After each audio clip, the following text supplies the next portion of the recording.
यहाँहरू सबैलाई नमस्कार। यो विशेष गरी जुम्ला जिल्लामा मनाइने तागे पर्व भन्छन्। यहाँ महिलाहरूले शरीर शुद्धि गर्दै पतिको दीर्घायुको लागि तागा धारण गर्ने प्रचलन छ। त्यसै क्रममा अब हामी सुरुवात गर्दैछौँ है त। पहिला दीप प्रज्वलन गरेर सुरुवात गर्छौँ है। ओम नमो स्तुरन्दाय सहस्रमूर्ते सहस्रपादाञ्जिरोरुभावे सहस्रनाम्ने पुरुषाय शाश्वते सहस्रकोटि उदाहरणे नमः। नमः कमलनामाय नमस्ते दशायिने नमस्ते केशवानन्द वासुदेव नमोस्तुते वासुनाथ वासुदेवस्य वासिदं भुवनत्रयं सर्वदेवनिवासोऽसि दीपो ज्योति नमोस्तुते शुभमोत् कल्याणम् आरोग्यं सुखसम्पदः मम शत्रुविनाशाय दीपो ज्योति नमोस्तुते दीपनारायणाय नमः। ल अब के गर्नु छ? अब यसपछि हाम्रो गौत गोबरले शरीर शुद्धिकरण गरिन्छ हैन। शरीर शुद्धिकरण गरिन्छ।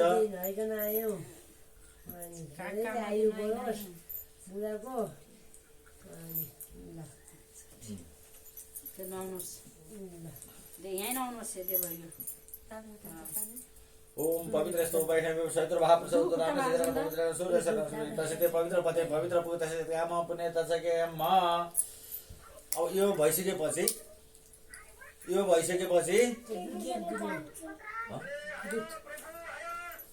अब दुधले स्नान गर्नुहुन्छ उहाँहरूले हैन। पयः प्रतिव्याम पय ओखरीको पय दिव्यान्तरिक्षे पयदाः पयस्वती प्रतिहा सन्तु मयम् म।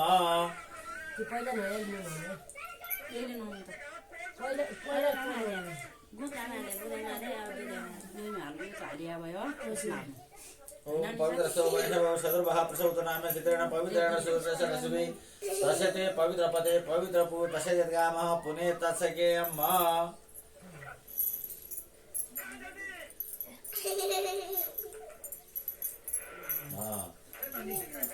अब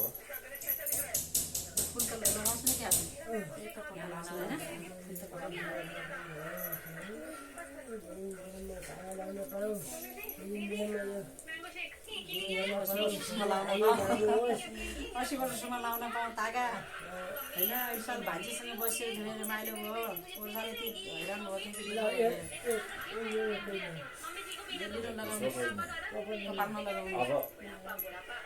अब के गर्ने?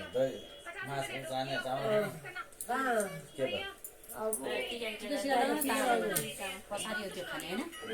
ल अब शरीर शुद्धिकरण गरिसकेपछि अब एक आपसमा टिका लगाएर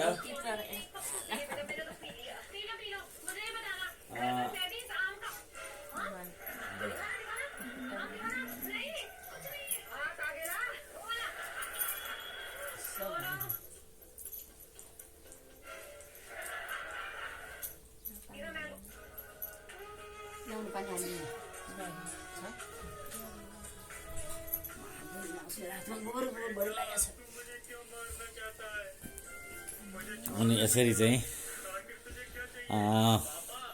सुरुवात गरिन्छ है। मलाई लगाउने ए अब श्रीमानलाई टिका लगाउनु पर्छ भन्ने कुरो रहेछ होइन।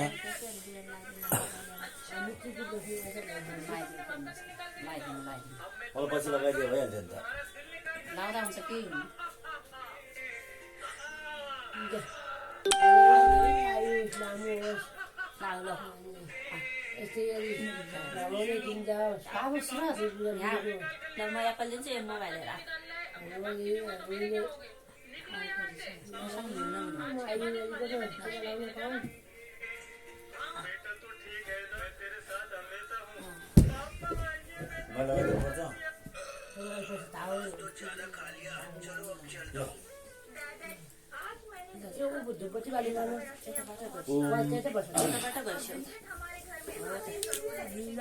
अहिले खाएको थिएन, अहिले खायो। अब चुप्प लागेको छ।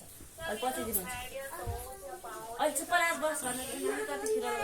ओम नमो स्तुरन्त ओम धुरसी धुर दुर्वन्दन धुर तञ्जस्वान धुर तितन धुर जम्बैन्द्रवामः देवा नाम शिवलिङ्गं संस्थं दोषतमं देवोदमं वनस्पति रसोद्भूतो गणाद्यो गणमुत्तम आग्र्यं सर्वदेवानां धूपोऽयं प्रतिक्रियताम्।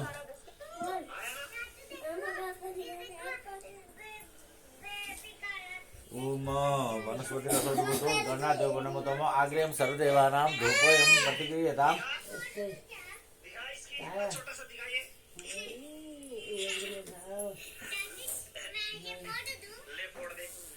ल अब यसरी शरीर शुद्धिकरण गर्नुहुन्छ अनि त्यसपछि चाहिँ एक आपसमा टिका टालो लगाएर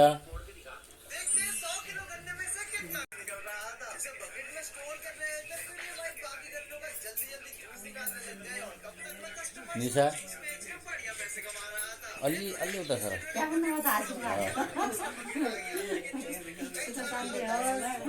हो नि हजुरको पनि आयु राम्रो होस् भगवान्ले रक्षा गरौँ सुख शान्तिमा रहनु सधैँ यस्तै तागा लगाउन पाऊँ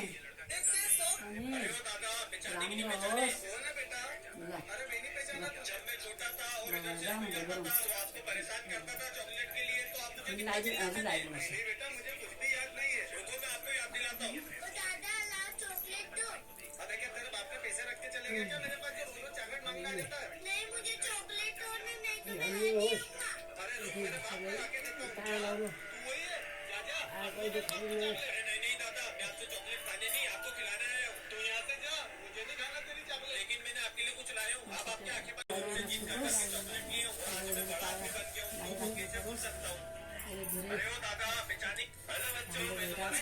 राम्रो होस्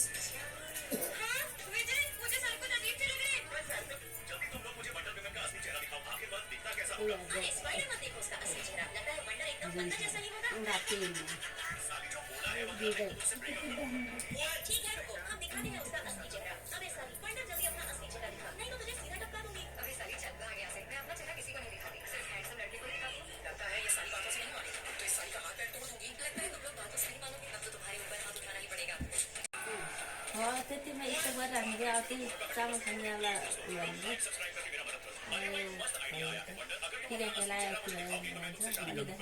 एक आपसमा टिका टालो ताया ग्रहण गर्ने चलन अनुसार चाहिँ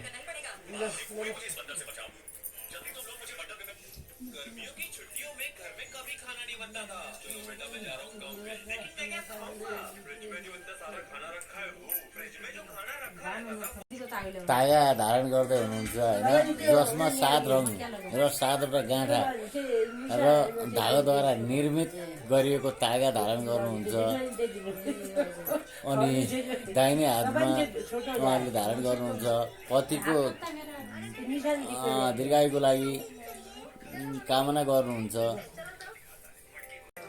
यो वैशाख 1 गते धारण गरिएको जुन तागा छ दोहोरो यो कार्तिक 6 गते चाहिँ यसको विसर्जन गर्ने विधि पनि छ हैन। कार्तिक 6 गते विसर्जन गरिन्छ यसको।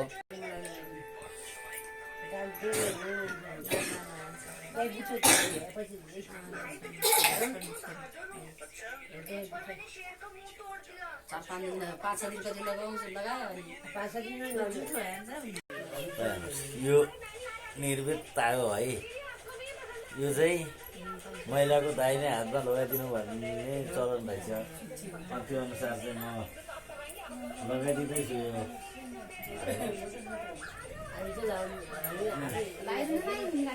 अब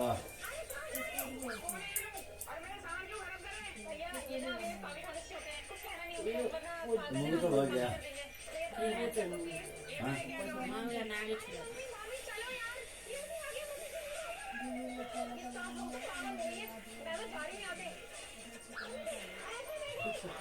ल मैले चाहिँ भागा पनि दिएँ।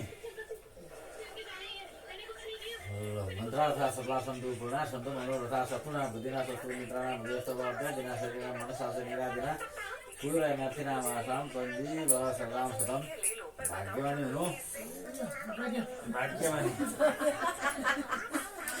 यहाँ ढोकान लाल लाने हेर्नु कस्तो मान्छे अब यसरी पनि हुन्छ गाई कतिको आयुको दिवस अनि टाढा पनि ढोकान लाज मानेर हुन्छ नि हजुर। त्यो भएन नि ल आऊ ढोकेर भाग्यवानी।